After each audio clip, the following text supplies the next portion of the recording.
olsun. Azərbaycan xalqına Qarabağ, Azərbaycan.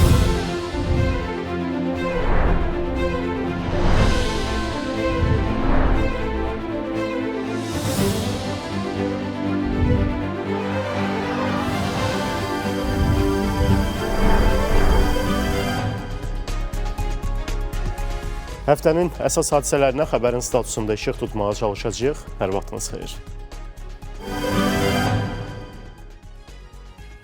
Bu həftə bütün dünyanın gözü Albaniyanın paytaxtı Tiranada idi. Burada Avropa Siyasi Birliyinin 6-cı zirvə toplantısı baş tutdu. Prezident İlham Əliyev də 50-yə yaxın ölkədən dövlət və hökumət başçılarının iştirak etdiyi zirvə toplantısı üçün Tiranada idi.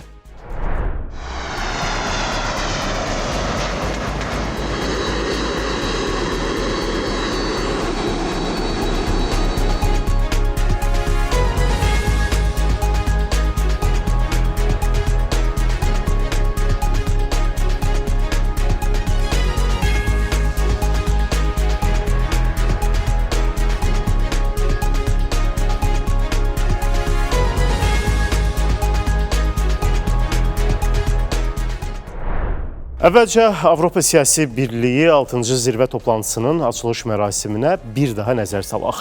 Albaniyanın baş naziri Edi Rama, Azərbaycan prezidenti İlham Əliyevi zirvə toplantısında iştirak edən digər dövlət və hökumət başçılarını qarşıladı.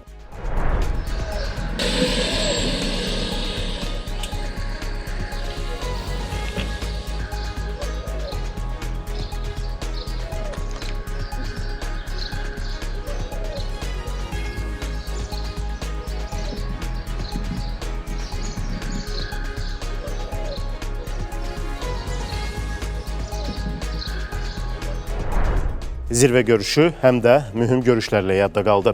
Dövlət başçısının Tiranada Avropa İttifaqı Şurasının prezidenti Antonio Costa və Avropa Komissiyasının prezidenti Ursula von der Leyen ilə görüşü oldu. Antonio Costa və Ursula von der Leyen Azərbaycanın Avropa İttifaqının vacib və etibarlı tərəfdaşı olduğunu bildirərək ölkəmizin, xüsusilə Avropanın enerjiyə ehtiyacı olan zaman göstərdiyi dəstəyi yüksək qiymətləndirdiklərini dedilər. Prezident İlham Əliyev Azərbaycanın Avropa İttifaqı ilə əlaqələrə mühüm əhəmiyyət verdiyini deyərək, ölkəmizin Avropanın enerji təhlükəsizliyində roluna toxundu. Dövlət başçısı ölkəmizlə Avropa İttifaqı arasında enerji sahəsində əməkdaşlığın genişləndirilməsi üçün böyük perspektivlərin olduğunu dedi. Bu gün Avropanın 10, o cümlədən Avropa İttifaqının 8 ölkəsinin enerji təminatında Azərbaycanın rolunu vurğuladı. Daha sonra Avropa Siyasi Birliyi 6-cı zirvə toplantısının açılış plenar sessiyası keçirildi. Prezident İlham Əliyev tədbirdə iştirak etdi.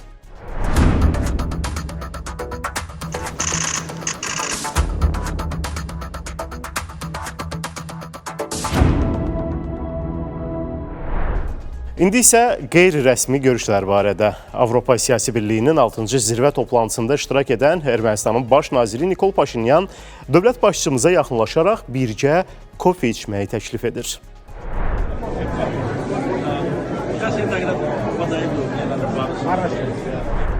Dövlət başçımız söhbətini bitirir və qeyri-rəsmi görüş başlayır.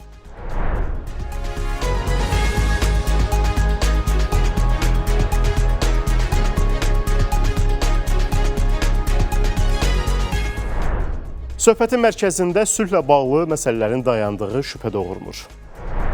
Hər bir halda belə bir görüşlər vacibdir. Baxın, indi cənab prezident Paşinyanla görüşü əvvəl bir vaxt çəkəndən sonra Xarici İşlər Nazirlərini də dəvət etdilər.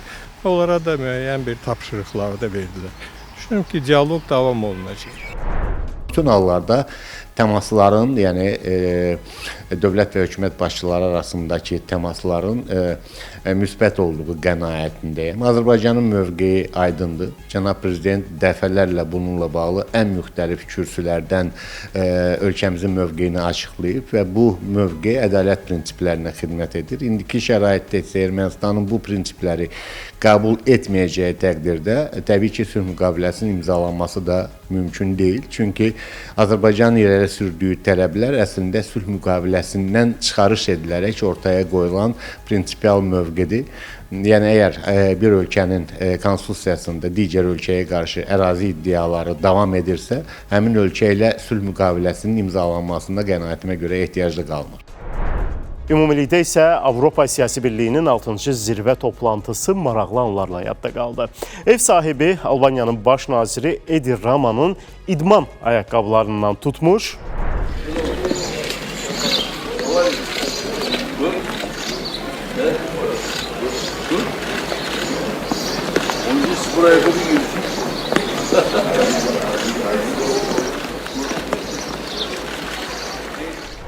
onun İtalyanın baş naziri Giorgia Meloni'ni qırmızı xalçada diz çökərək qarşılaması,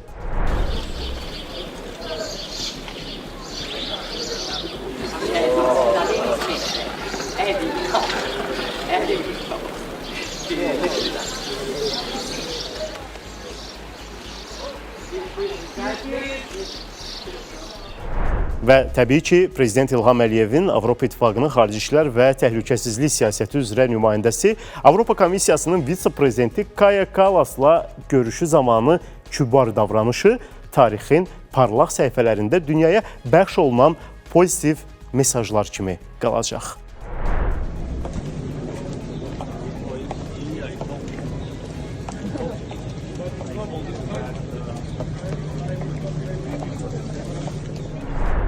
Albaniyada Ermənistan baş naziri Nikol Paşinyan Azərbaycanın ictimai televiziyasının sualını cavablandırarkən Ermənistanın yeni konstitusiyası və ATƏT-in Minsk qrupu ilə bağlı sualları cavablandırdı. Konstitusiyasında qonşu ölkələrə qarşı heç bir ərazi iddialarının olmadığını deyən Nikol Paşinyan bildirdi ki, hələlik yeni konstitusiya layihəmiz yoxdur. Azərbaycanın qaldırdığı məsələləri bilirik. Aydındır ki, bizim Konstitusiya Məhkəməsinin qərarına əsasən qüvvədə olan konstitusiyamızda qonşularımıza qarşı heç bir ərazi iddiaları yoxdur. Bu artıq hüquqi cəhətdən qeyd olunmuş faktdır. Rəsmi Bakı isə bu açıqlamaları beynəlxalq ictimaiyyəti çaşdırmağa cəhd kimi qiymətləndirdi. Ermənistan tərəfi üçün beynəlxalq müqavilələrdə ərazi bütövlüyünə dəstək ifadə edilməsinin heç bir əhəmiyyətə malik olmadığı danılmaz bir faktdır. Bunu sübut etmək üçün Ermənistanın Almatı bəyannaməsinə qoşulması prosesini və bu razılaşmanı necə kobud şəkildə pozduğunu xatırlamaq yerinə düşər. Ermənistan tərəfinin daim istinad etdiyi Almatı bəyannaməsinə qoşulan zaman verdikləri qeyd şərtləri Qarabağı Azərbaycanın tərkib hissəsi kimi tanımağa qarşı çıxan qüvvədə olan qanunvericilik aktlarının mövcudluğu hər kəsə məlumdur. Paşinyanın daha bir absurd açıqlaması isə Azərbaycanın mövcud konstitusiyası ilə bağlı oldu. Bildirdi ki, burada Ermənistana qarşı ərazi iddiaları var. Azərbaycanın konstitusiyasında ümumiyyətlə Ermənistanın heç bir ərazi iddiası yoxdur. Sadəcə olaraq bizim konstitusiyamızda konstitusiya aktı ki qəbul olunmuşdu müstəqilliklə bağlı. Həmin o müstəqilliklə bağlı konstitusiya aktında elan olunub ki, Azərbaycan 18-20-ci ildə olan Xalq Cümhuriyyətinin davamçısıdır.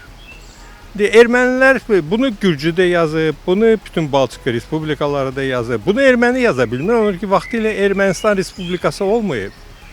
Balaca bir Ararat Respublikası olub. Ona görə onlar bundan vaz keçərək öz müstəqillik deklarasiyasında açıq şəkildə Azərbaycanın ərazilərinə iddiasını orada daxil ediblər. Bu heç iddia deyil, anneksiyadır. Ona görə ki, onlar yazıblar bilavasitə ki, müstəqillik elan olunur, Sovet Ermənistan və Dağlıq Qarabağ Muxtar vilayətinin hansılar ki birləşiblər onların adından. Azərbaycan konstitusiyasında və Azərbaycanın müstəqillik aktında heç bir dövlətə qarşı ərazi iddiası yoxdur. O cümlədən də Ermənistana qarşı. Azərbaycanın bütün hüquqi normativ sənədləri və bütün bununla bağlı əsaslar başqa dövlətlərə qarşı ərazi iddialarını qətiyyən qəbul etmir. Bu aspektdən də Paşinyanın bununla bağlı səsləndirdiyi fikirlərin təbii ki, hər hansı bir formada nə hüquqi əsasları var, nə də hətta siyasi əsasları belə yoxdur. Azərbaycanın hüquqi normativ aktlarında, o cümlədən təhlükəsizlik doktrinasında, hərbi doktrinasında və digər bu kimi sənədlərdə yalnız Azərbaycan torpaqlarının işğaldan azad edilməsi ilə bağlı faktorlar var. Ki bu da faktiki olaraq aradan qaldırılıb. Yəni prinsip etibarilə əgər zamanında söhbət Ermənistanın düşmən dövlət kimi dəyərləndirilməsindən söhbət gedilirsə, bu reallığa xidmət edirdi. İndiki şəraitdə də əgər Ermənistan silahlanmaya davam edirsə, revanşçı meyllər qalıbsa və sülh müqaviləsi imzalamayıbsa, hələ də Ermənistan düşmən dövlət olaraq qalıb. Sülh yoxdursa, deməli hələ müharibə və qarşı durma başa çatmayıb, ziddiyyətlər qalmaqdadır. Sülh danışıqları, şərtlər və həqiqətlərin Ermənistan tərəfindən manipulyasiya edildiyi bir həftədə şərti sərhəddə yeni təxribatlar oldu, mövqelərimiz atəşə tutuldu. Üstəlik, Hindistan mediası məlumat yaydı ki, bu ölkə gələn ay Ermənistana Akash Zenit raket kompleksinin ikinci partiyasını göndərəcək. Bu işdən şeytan da heç başa çıxmaz. Militarist siyasətin Ermənistan üçün nəyin bahasında başa gəldiyini açıq şəkildə Ermənistan cəmiyyəti də, Ermənistan hakimiyyəti də görüblər. Bu aspektdən əslində məsələyə həm də Hindistan kontekstindən yanaşmaq lazımdır. Burada iki məqam var. Birinci məqam ondan ibarətdir ki, Hindistan Azərbaycan ərazisindən həyata keçirilən və daha doğrusu önəmli segmenti Azərbaycan ərazisindən həyata keçirilən orta dəhlizə qısqanclıqla yanaşır və şimal-cənub dəhlizinin həyata keçirilməsində həm də İran və Ermənistan vasitəsilə həyata keçirilməsində maraqlıdır. Bu əslində geosiyasi maraqlardan qaynaqlanan və Hindistanın deməli Çinlə rəqabətindən doğan bir yanaşma tərzidir ki, biz bunun Ermənistan ərazilərində özünü biruzə verdiyinin şahidi oluruq. İkinci aspekt Hindistan tərəfindən yenə yanaşanda, bu da Azərbaycan-Pakistan-Türkiyə münasibətləridir və bu üç dövlətin qarşılıqlı münasibətləri, qarşılıqlı strateji müttəfiqliyi nəticə etibarilə özünün mövcud olduğu regionda ədalətsiz siyasət yürüdən Hindistanın belə bir iddialarının ortaya çıxmasına zəmin yaradıb. Biz onların ordusunu darmadağın eləmişdik. Onların demək olar ki, hava müdafiə sisteminin 90% məhv olunub. Artilleriyasının 80% məhv olunub. Yəni tanklar, zirəhli texnikasının böyük bir hissəsi ya məhv olub, ya da Azərbaycana qənimət kimi çatıb. Bunlar indi əvvəlki kimi Rusiyadan müftə silah almaq imkanında deyil. Onun ki, Rusiya özü indi müharibə aparır. Heç kəsə silah nəinki bağışlarmır, satmaq iqtidarında deyil. İndi gedib yapışıblar Hindistandan. Hindistanın da silahı əslində heç bir sınaqdan keçməyən bir silahdır. Və baxın da indi Pakistanla bunlar toqquşması baş vermişdi bu günlərdə və orada Hindistan çox aciz şəkildə bu toqquşmalardan ayrıldı. Ona görə indi alırlar onlardan ki, müəyyən mənada elə bil ki, özünün hərbi potensialını bərpa etmək üçün. İstanbulda Rusiya-Ukrayna görüşü baş tutdu və bu tərəflər arasında uzun müddətdən sonra ilk birbaşa diplomatik təmas idi.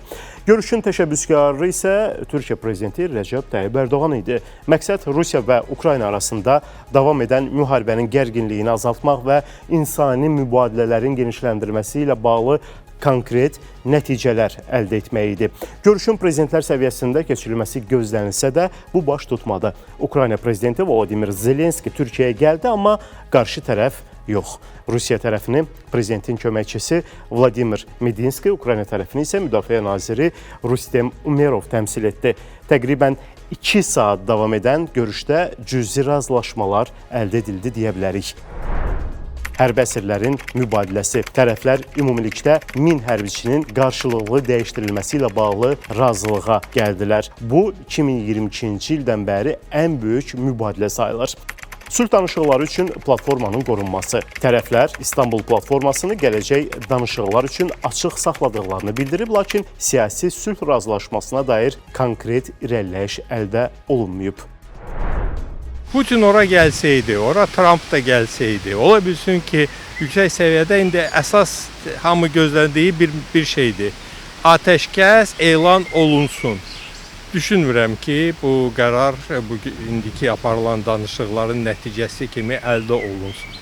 Ancaq indi hansı bir irəliləyiş olsa, bu bir hazırlıq görüş kimi olsa, ondan sonra indi daha yüksək səviyyədə görüş, danışıq olduğu halda bəlkə. Ancaq hələlik heç kəs o görüşdən nəticə gözləmir.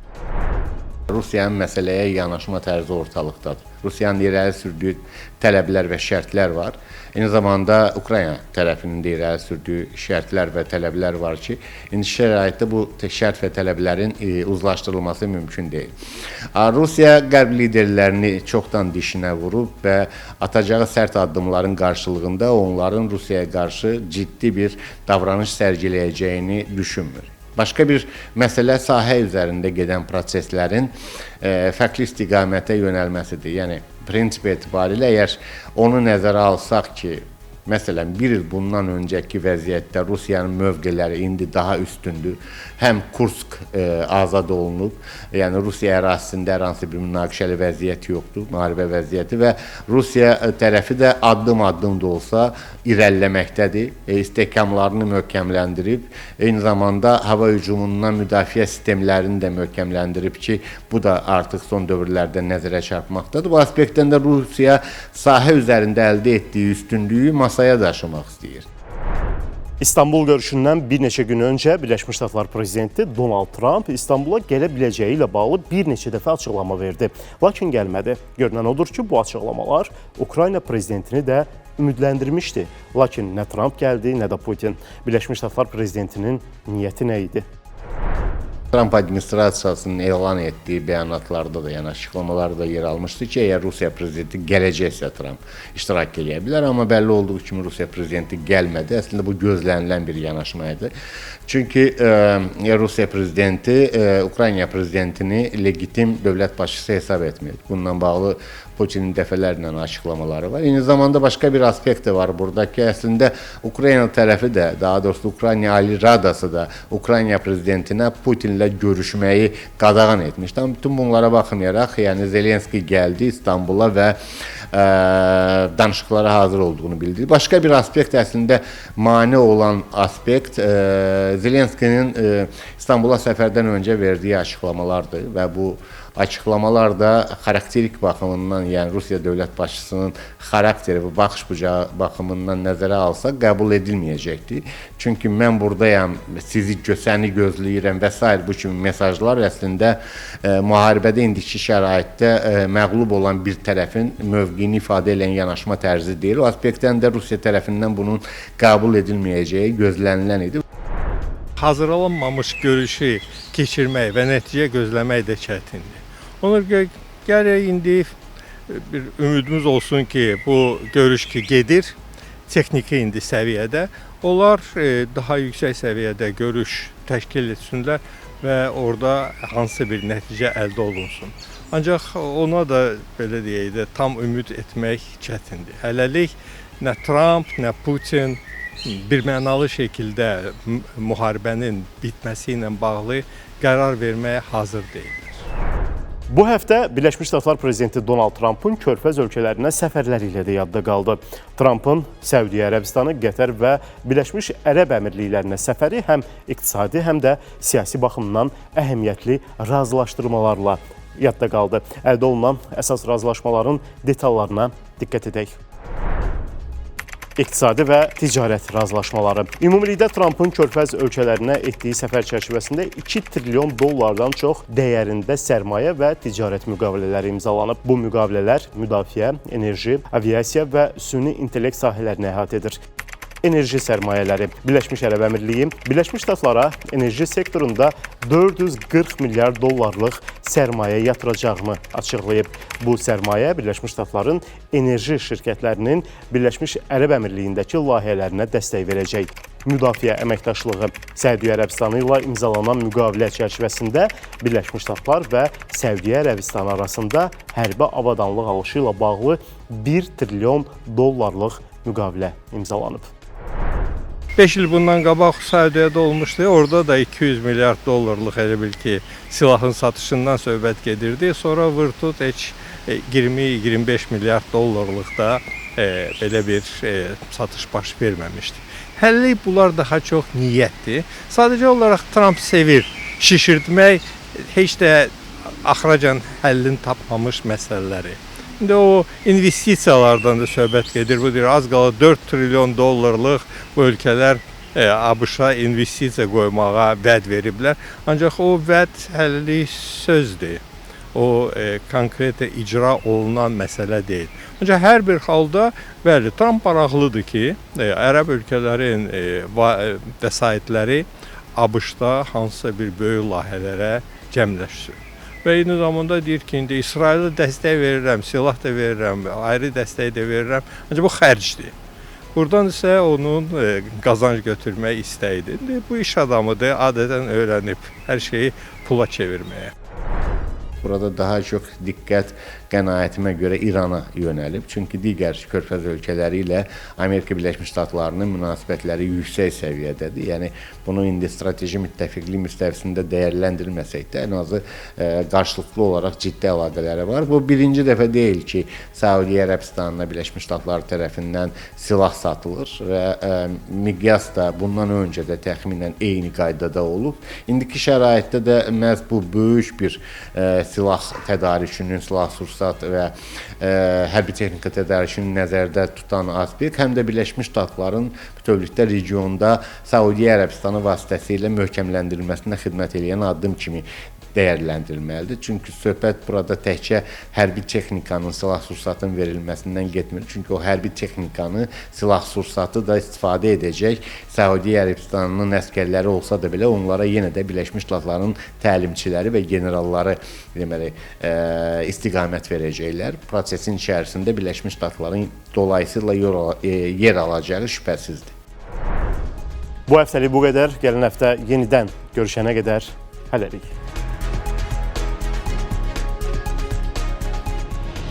Eşq olsun Azərbaycan xalqına, Qarabağ, Azərbaycan.